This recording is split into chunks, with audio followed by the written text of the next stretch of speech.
it kind of came up because of the great amount of homelessness in Seattle. This here is the results of a one-night count last year. This is an event where we go out in the middle of the night in January, one of the coldest nights in the year here in Seattle, and we try and count those sleeping out in the streets, in cars, those without shelter, to try and estimate need. This year we're going to be having this event too. It's going to be early in the morning on the 23rd. We've actually, I think, filled up our teams that we have, but let me know if you have any interest, and we can either schedule a team for next year or get you involved otherwise. This class kind of has a real dental focus. We tried to branch out to other schools and become more and more interdisciplinary. I've kind of failed at getting connections like that. But dental care is really important in homeless populations. It's one of the requests that they get the most, as you can see from this quote from Christine Cunningham. So it has a dental focus, but we're going to be talking about a bunch of different issues. These are our objectives. I'll let you go ahead and read them. They're also on our website. Basically, we want you to come and just kind of enjoy the lecture and take away as much as you can, as much as you want. We also have some different requirements, which I'll get into in a second. We partner with a bunch of different organizations. You've probably heard of Roots and Teeth and Toes and 45th Street Clinic, UGM. We have a bunch of partnerships out there, and we do a lot of things. We like our students to get involved, and it's actually one of the requirements that we have. Speaking of those requirements, I'll go over them now. Basically, it's attendance, service, and a little bit of training. So, attendance, we like you to attend 5 discussion sessions, which is 5 in a quarter. If you miss one, they're all posted online, and there's a simple makeup assignment. We ask that you fill out these evaluation surveys. They help us get feedback on speakers and what you like, what you don't like, questions, comments, things like that. Outreach, we ask that you do 6 hours a quarter. You log this yourself online. We basically accept almost anything service-wise.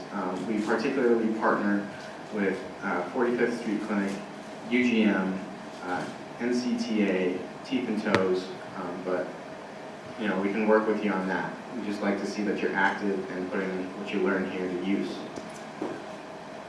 The last requirement being the training. In the fall we have a Teeth and Toes training, and we're kind of lenient on this requirement, but you need it if you're going to be participating in the Teeth and Toes, and we have a video of it, so we have a makeup assignment for it. So if you missed that, you think you still need that, give me an email and we'll get you set up and good to go. The last thing here, it's new this quarter for upperclassmen who have taken 2 credits or 2 quarters of this or 10 sessions.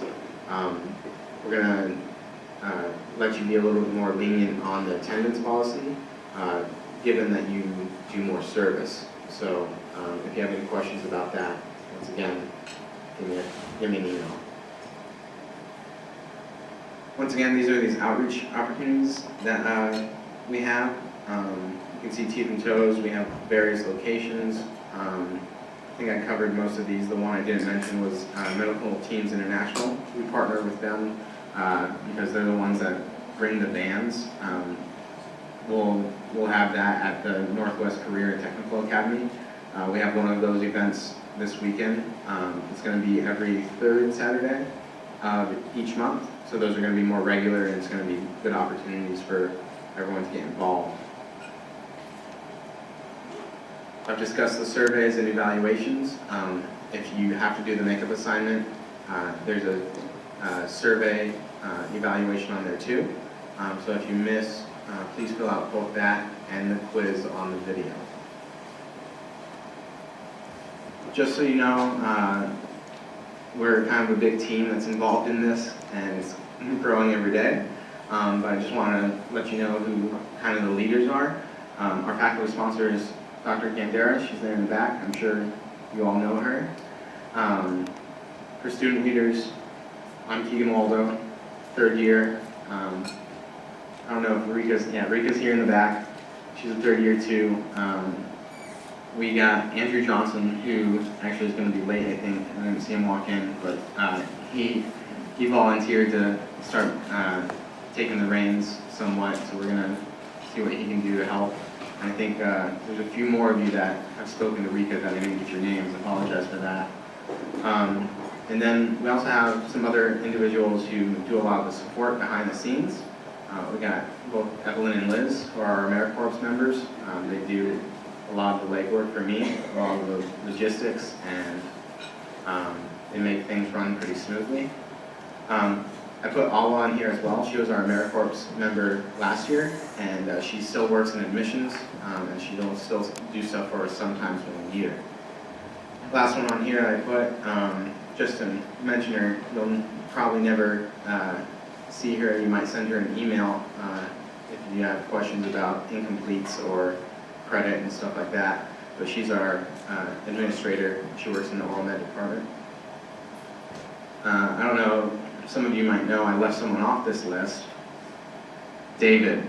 So David was the one that started this, and he's actually getting an award today down in the health science lobby. So I want to make sure to mention him. Make sure to tell him I showed an embarrassing photo.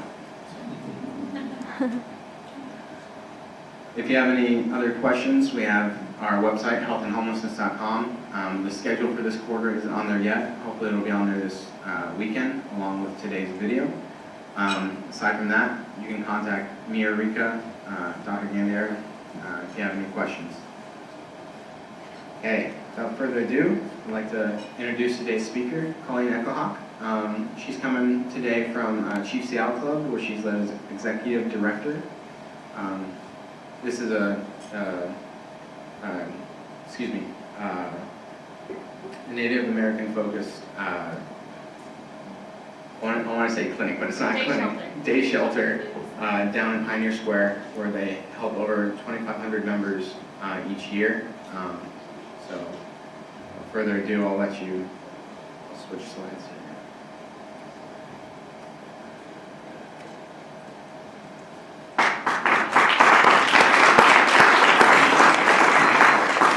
Thank you so much, Keegan. I also thank Dr. Gandera and Evelyn and Liz and Lon. Just really happy to be here. You'll notice that the logo is a little different than the one that you had. This is our brand new logo. You're one of the first groups to see it, actually. This was done in partnership with a local Native artist here in Seattle. It really represents who we are as a club. Our club is made up of all Native people. We really are a club that require proof of membership. So we ask our members to prove that they are a part of a tribe in some way, either through a tribal enrollment card or some kind of descendancy. And that's because we want to be a place where Native people can come, can feel safe, can feel connected to culture and to each other as family. You'll see a little bowl there. That little bowl can represent two things. It can represent smudge. Many tribes we burn cedar or sage or sweetgrass, and those smoke that rises off of that is our prayers. And it's also part of a healing or cleansing ceremony. In my tribe, we use cedar as a cleansing ceremony. And it also can represent food, because it's something we do, a very basic thing that we need to do for our members is to provide food, and we like to provide hot, yummy, nutritious food. So you're one of the first people to get to see our new logo. We really love it. And I invite you to come and visit the Chief Seattle Club anytime. We're working on maybe creating some better partnerships with you folks. So I want to honor also that you're here doing some really good work. And I think that it was very interesting that you started off the conversation saying that dental care is one of the biggest needs that homeless people face. If you would come down to the Chief Seattle Club, you would see many, many people who have huge issues with their oral hygiene and also with just the dental care that they've received. And I'll talk about that a little bit from a personal perspective. But today I'm just going to give you some kind of overarching reasons why we have so many folks who are Native who are homeless. And I think we'll have a really great time. Feel free to jump in any moment and ask a question. I really want this to be as interactive as we can. And I'll make sure to kind of stop talking around 5 minutes after 1 so that we can have plenty of time for questions. I'm from 2 different tribes. I'm an enrolled member of the Pawnee Nation of Oklahoma. My band is the Echohawk band. We are a small group out in Pawnee, Oklahoma. Our original homelands were in Nebraska and Kansas. In the late 1800s, we became friends with the Quakers. And the Quakers convinced us that we should put down arms. And so, and become peaceful, wonderful people. And so we did.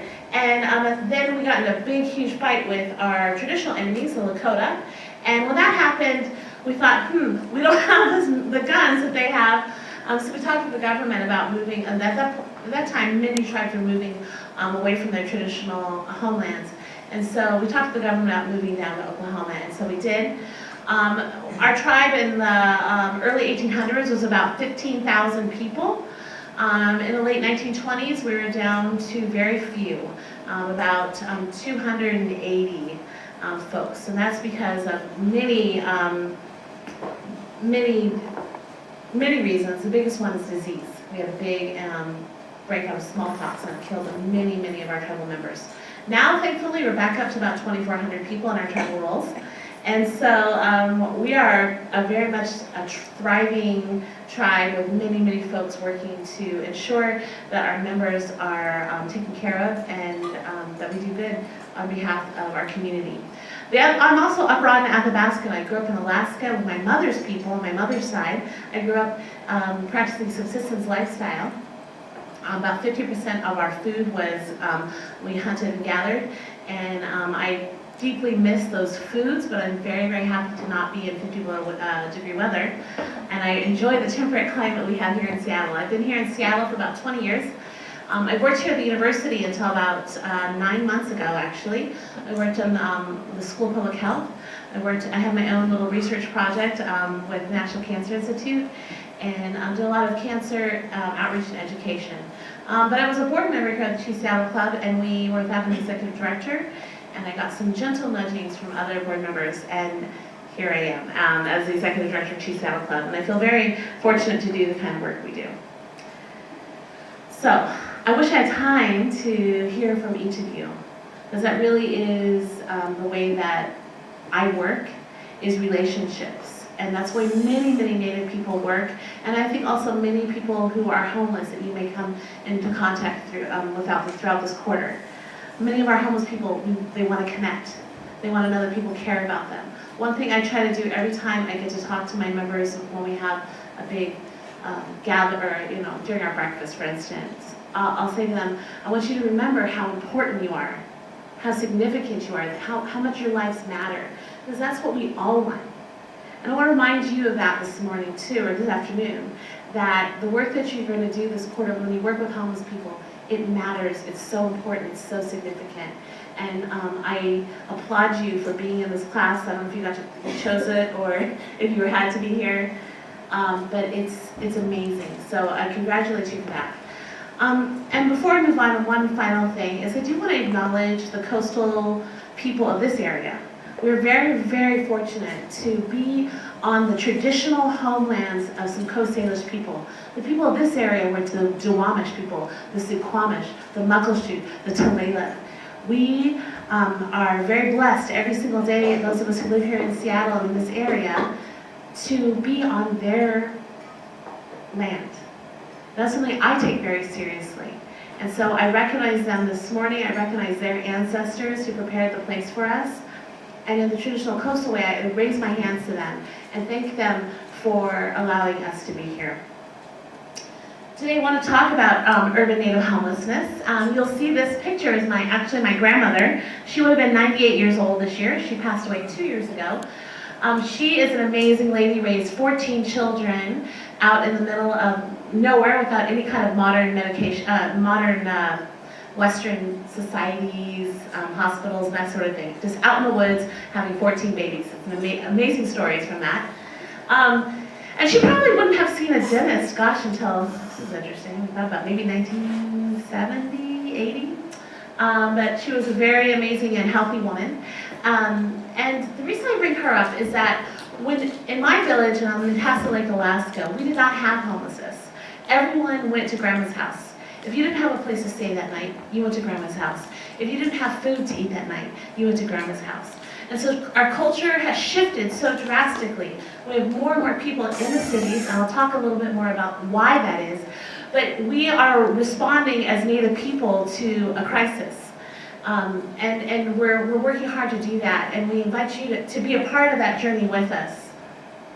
This is also a picture of my village in Alaska. You'll see this beautiful little ambulance.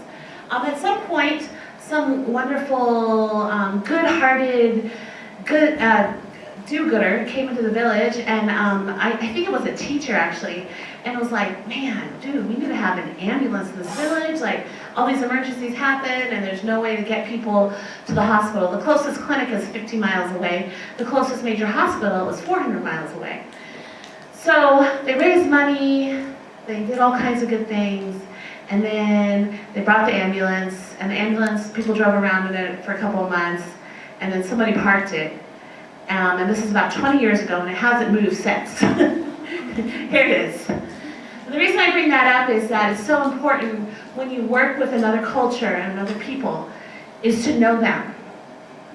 It's to not bring in our own ideas and our own ways, but it's our very important duty to sit with the population we're working with, and to know them, and to know their stories, and to have ideas come from them and not from us.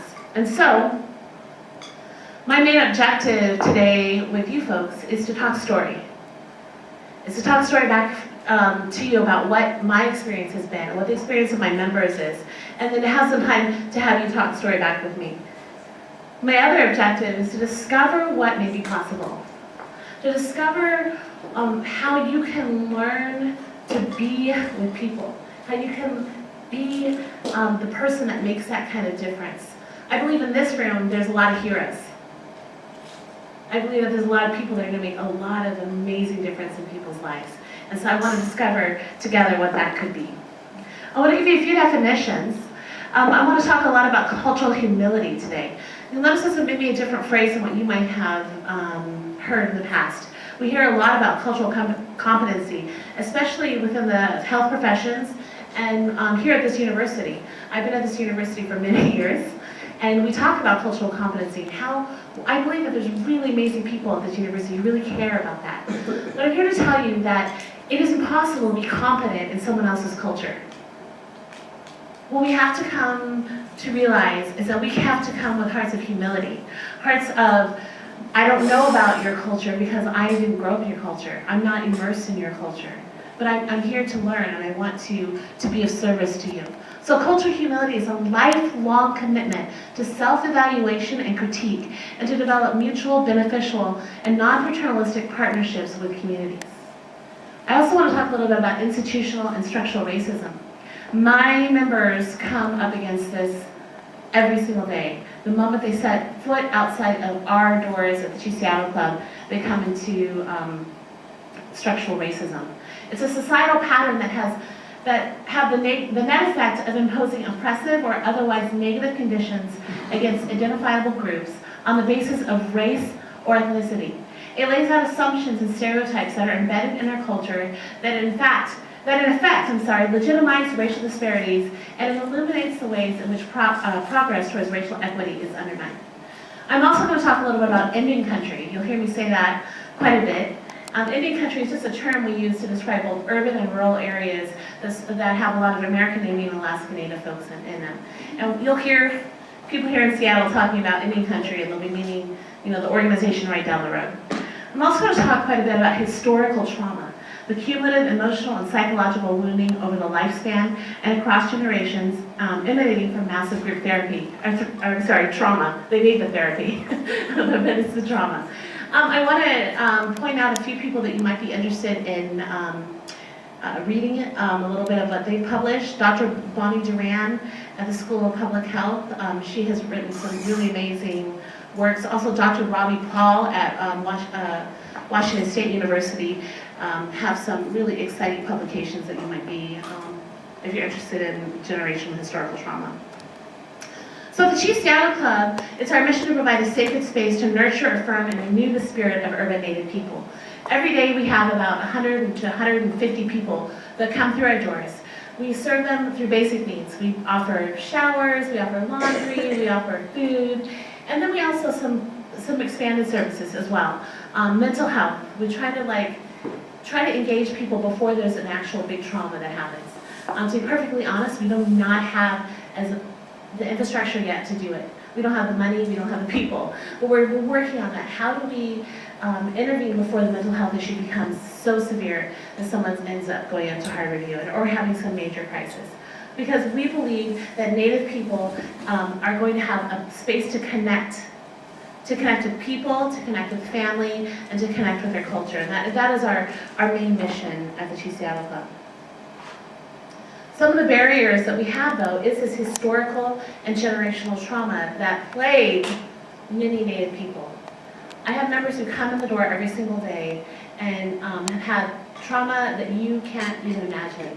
And so I want to remind you that when you go out and work with homeless people, many of our members, not just my Native population, but homeless people are walking through a hurricane every single day.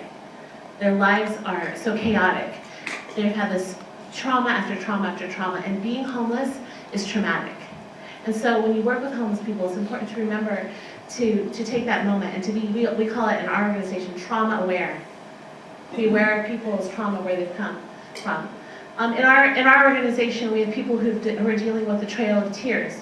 We're dealing with people who our ancestors were moved off our traditional lands and were moved into places where you couldn't grow food the way that you used to grow food. Where my people were buffalo hunters. We went to a place where there was no buffalo. And so ways of life were traditionally were wiped out in a massive genocide.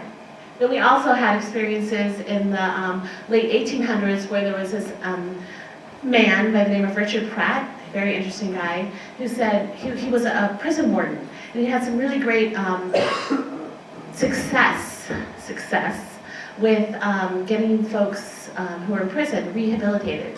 And he thought, this might work for Native people. So he created a policy of the American Indian Alaska Native boarding school policy. His words that he was famous for was to kill the Indian and save the man.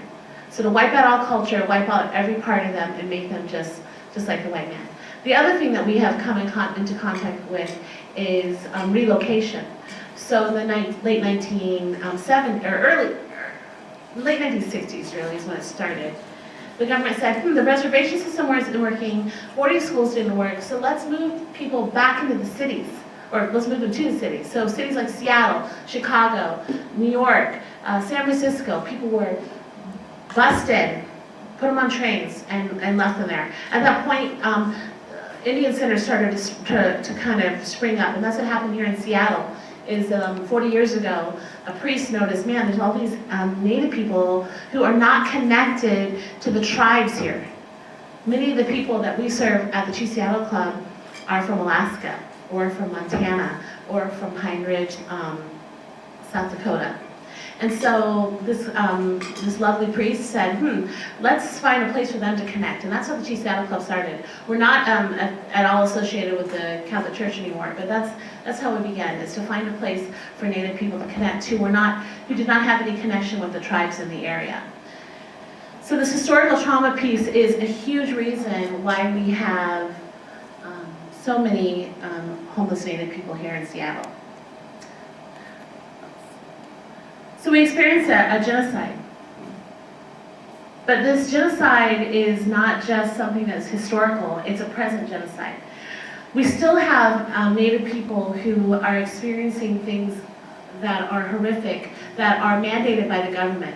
One of them that's happening right now is that many Native people have their children forcibly taken away from them and put into foster care systems where they are not receiving cultural services or with other Native people. And so we are in the middle of a lot of major trauma around the Indian Child Welfare Act.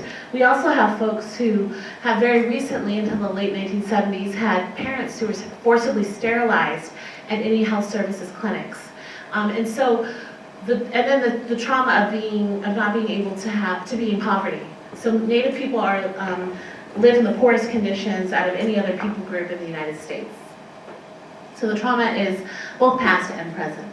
And the reason I put out this little shell here on this picture is, again, what we try to do at the Chief Seattle Club is to offer a place for prayer, and to offer a place for ceremony, and offer a place for people to connect to who they are as Native people, because we believe that healing is the next step in us seeing some real change for our homeless population. So here's some barriers that we face when we work with our Native population who are homeless. We experience the huge generational trauma. Our Native people that we work with at Chief Seattle Club have hugely disproportional rates of post-traumatic stress syndrome. I can't even think of one member right now who does not have serious trauma going on or has passed serious trauma. So what does that mean for when you work with people with PTSD? One quick and easy thing is to make sure your voice is low and soft, and speak very gently. I think that many Native people feel very intimidated by the white coat. And so just to be very aware that they're in a hurricane that's swirling that you may not have ever experienced. There's that culturally specific grief and loss that people face. The racial discrimination. I have members who do not want to be out on the streets of Seattle. It was only 2 years ago that one of our members, John T. Williams, was crossing the street holding a very small carving knife and was shot and killed by Seattle Police Department.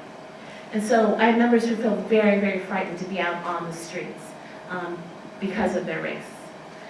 We have lots and lots of legal issues, man. Our members feel the trauma around the legal issues is huge. There's also a huge lack of cultural competency, or lack of cultural humility that people experience. So what's working? Trauma-aware programming. We are seeing more and more folks in our field recognizing that in order to be successful, in order to see some changes in our population, the homeless population, the Native population, we have to be trauma aware. We have to be looking at our members, looking at our population, and recognizing the trauma that they've experienced. We also have the Native-specific programming.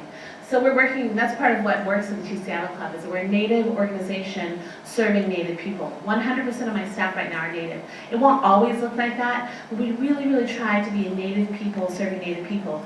Now, I don't know how many people in this room are Native, but it looks like maybe not everybody, sadly. But what do you do as a non-Native person working with a Native patient?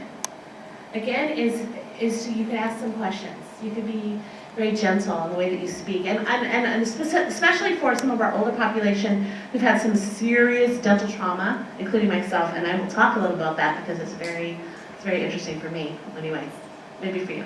And then there's that agency or advocacy and navigation piece.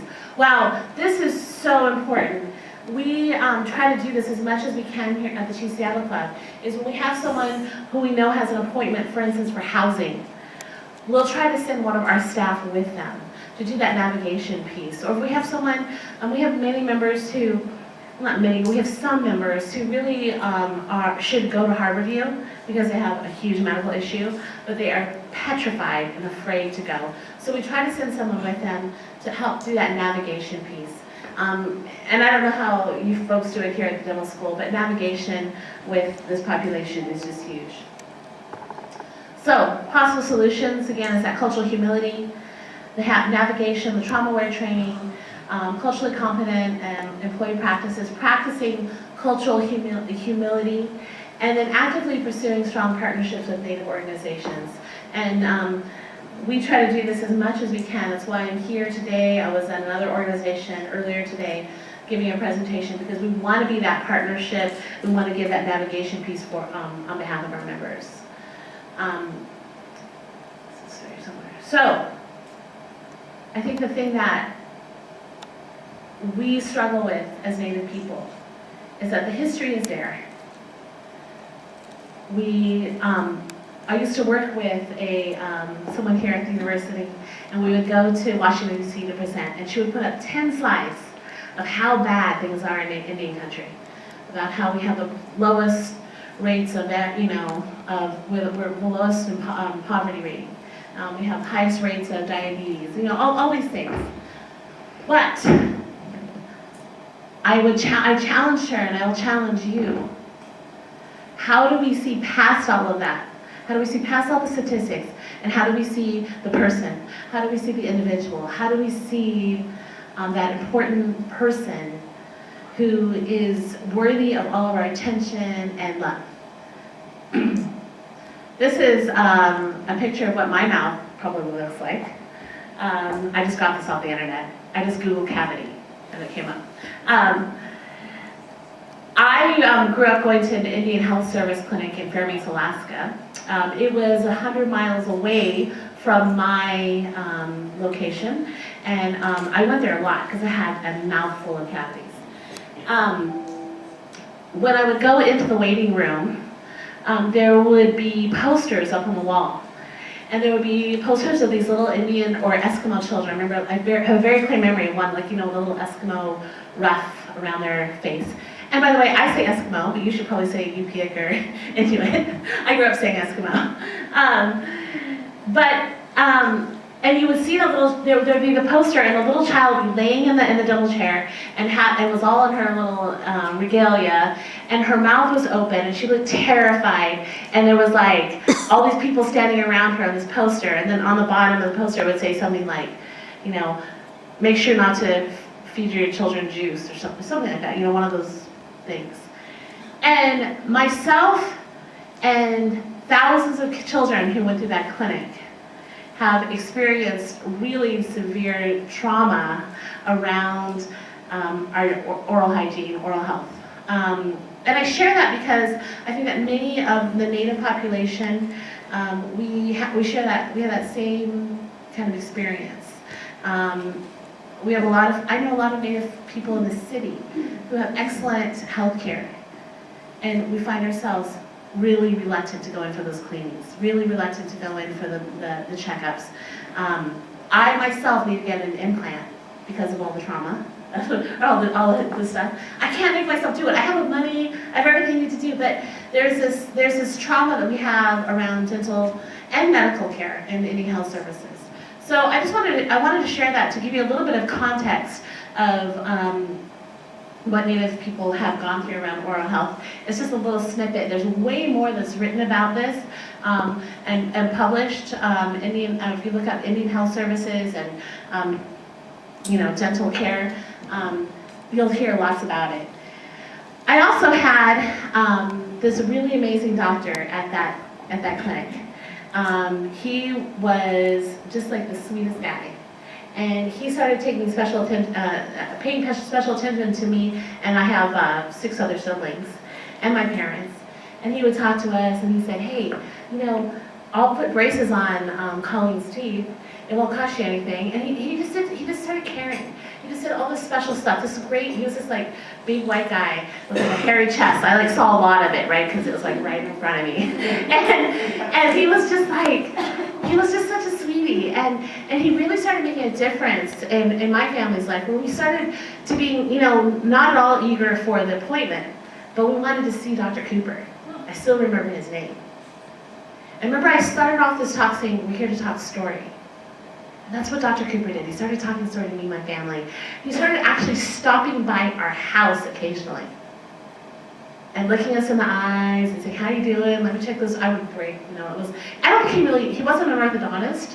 I don't know if he really knew what he was doing, but he put braces on my teeth. And I trusted him. We trusted him for sure, They were free.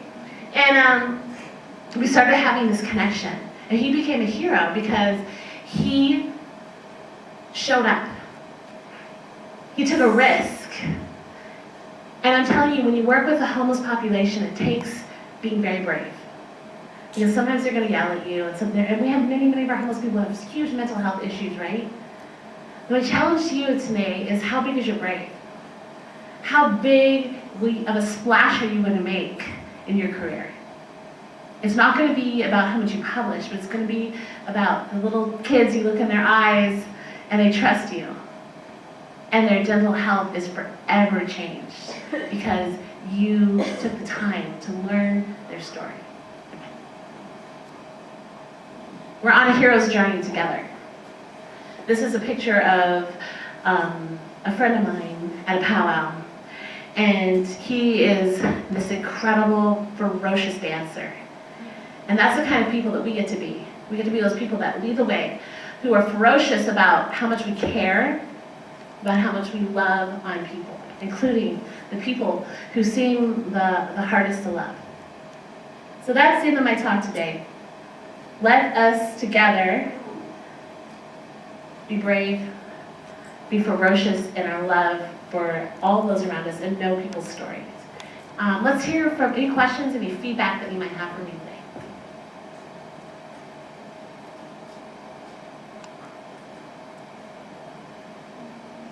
Yes. I'm just wondering, like, if you had a provider who was native, how would you do that? Huge difference. I would have felt way more comfortable, way more like I could talk to him. You know, and for me as a child, I felt so intimidated by all these non-native people, because I grew up in a little village, right? So all these non-native people who were telling me to open wider, and it was loud, and it was it felt so foreign. So having a native provider would make all the difference. And actually in Alaska, they're doing so many creative and innovative things. They started the dental therapist programs, which are, I'm sure, highly controversial, but I don't know. I think that a native face would have made a difference for me. To answer the question. Anybody else? Yes. Well, that being said, some of us are getting ready to graduate. I was looking into working in community health services, but now I'm kind of feeling like maybe I don't want somebody who is. I mean, honestly, I am part of being American myself, but it's such a small part of the become. But I mean, are they gonna want us there? I mean, if I go up to rural Alaska, which is one of the places I was looking at, are they nobody gonna come because I'm not a Native American, or? No, absolutely not. Like, they for sure want you. We want you. Please go. I think that the cultural humility piece is really huge. And let me say that the Indian Health Services and the dental clinics in Alaska have changed drastically since I was there. All those scary posters that used to be on the wall, I mean, I'm serious, there was like 3, they were so scary. Totally gone. People have recognized, that's not working, it doesn't help to shame people. And so everything in that has totally changed. And I highly recommend that you go and that you are just willing to listen and willing to hear people's stories. And that makes the difference right there. We need people who will do that. And that's why I tried to end on that really high note that people who jump into this field and work with Native people, work with homeless people, you're heroes. We need you. We need people who will be willing to do that kind of care. What about language barriers? In Alaska and in the tribes you'll go to, there's no language barrier. There's a few reservations that are really trying, like the Crow Reservation, they're really trying to keep the language, but or speak it all the time. All of our tribes are trying to keep the language, but like Crow Reservation, they have their own radio station, and they try to put it out there all the time, and a few other ones. But the language barrier should be no problem. I was just wondering, the clients of the GCL Club, they go to the Seattle Indian Health Clinic for their dental care? Mostly, yeah, mostly. Some haven't gone for dental care in a long time. And you have a navigator, or? We try to, and actually the San Diego Health Board, they do a pretty good job of being that navigation piece of doing that. But if we have someone who has to go in for like a dental surgery or something that's very serious, we try to like do that navigation piece if we can. We actually have a nurse on site who usually does that for us. A nurse is needed, yeah.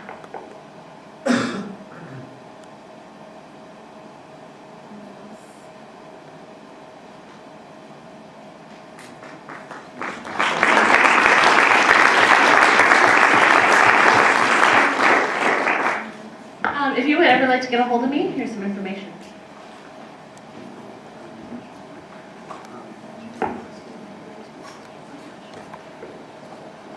Okay, well that ends our first lecture session. Like we said, if you need any more information either about the Chief Seattle Club or helping homelessness in general, get on those emails. Okay, have a good day. Oh. Yeah, I just want to say, of course, thank you so much for all the, excellent sharing.